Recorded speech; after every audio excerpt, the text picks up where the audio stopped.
In this video, I'm gonna show you how to turn yourself into the Joker, the new one.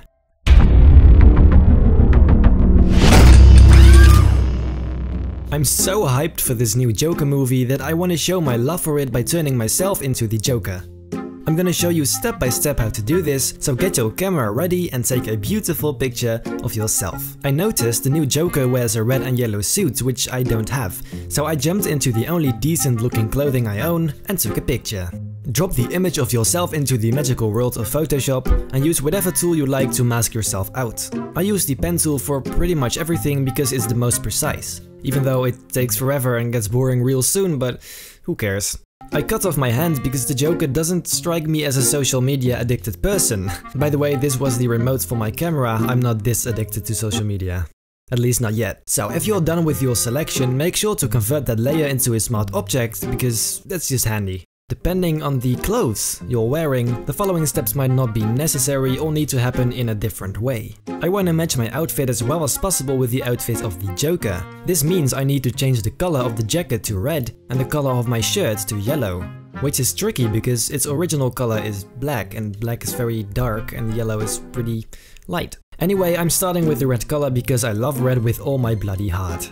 Create a new hue and saturation adjustment layer and clip it with yourself. You can do this by hitting this button or holding Alt and clicking between the two layers. Now you can delete this adjustment layer's mask and select the jacket. When you have a proper selection, you can simply click on the hue and saturation layer and hit the mask button. Now, first hit colorize. When you bring down lightness a bit, it only affects the jacket. So as I said, bring down lightness and bring up the saturation. You gotta find the right values for your image, but for me, this is okay. If you'd like to change the color to something completely different, just change the slider at the top. Very easy. You can now refine the edge of the selection since it's not very clean on the edges there. To get some of the contrast back, you can use curves and levels to add some. You can simply copy the mask of our previous layer for this one. Also, you might want to set its blend mode to luminosity because we only want it to affect the lighting and not the colors or anything else. Now, let's fix the yellow color. First, add a new exposure adjustment layer and clip it to the subject. Delete its mask and make a new selection of the black parts. Use that as your new mask. Now bring up exposure and bring down gamma correction a bit. Add a hue and saturation adjustment layer again and use the same mask for this one. Just like we did earlier, change these values to your liking.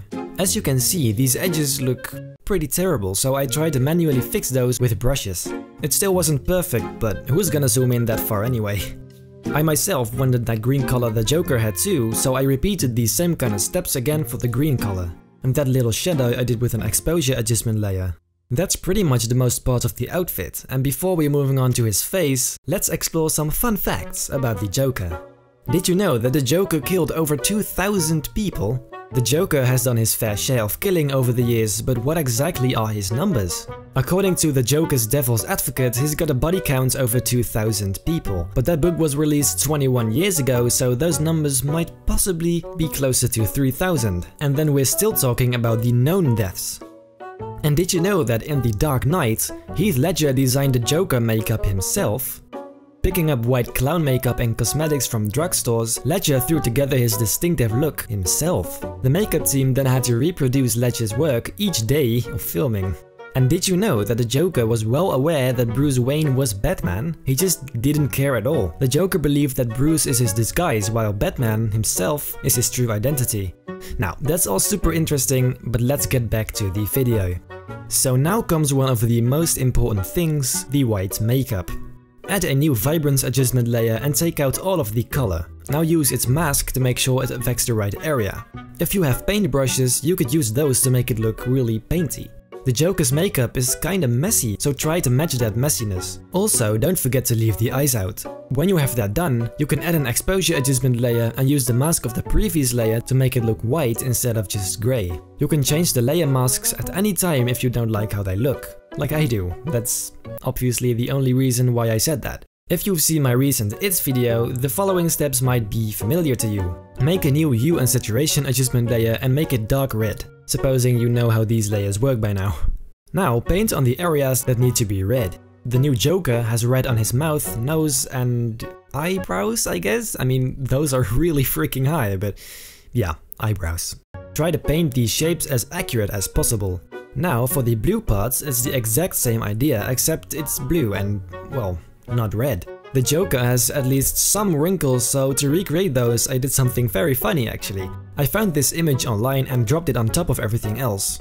I used Blend If to remove the light areas to make sure only the wrinkles were visible. Then I used a layer mask to remove some areas and decrease the fill to make them less intense. Then finally I added the Smart Filter Vibrance to make sure it really doesn't have any color. Then for the hair, I tried to change my hair into hair that's similar to the Joker's hair, but I mean, I don't know, it looks super weird, probably because I have a pretty long neck and stuff. Nope, I'm sticking with my own hair for this one. Except I made it green though, that definitely looks more like the Joker. For a fun detail, I added some paint drops on the side of my head, so yeah, there's that. And in the end, I actually wanted my hand to be in frame because it would look way cooler in a full composition and stuff. So I found an image of a hand and, well, I did my best to put it in there. It's not perfect, but it's good enough. And finally, it's time for a camera raw filter. Group all of your layers, duplicate that group, merge it and convert it into a smart object. Then go to Filter and choose Camera Raw Filter. Here you're pretty much free to do anything you like. When you're finished, you can hit OK and there you go. Now you are the Joker. As I said in previous tutorials, this is not the point where you would have to stop. You could do stuff like adding a cool background or change the lighting or both. Maybe turn it into a cool poster or animation. You can do literally anything with this. So there's that. That's how you can turn yourself into the Joker. If you liked this video, make sure to leave a like and a comment. Also, if you're new here and you like my content, feel free to subscribe to my channel and ring the bell so that you don't miss anything. Then I hope I will see you in my next video.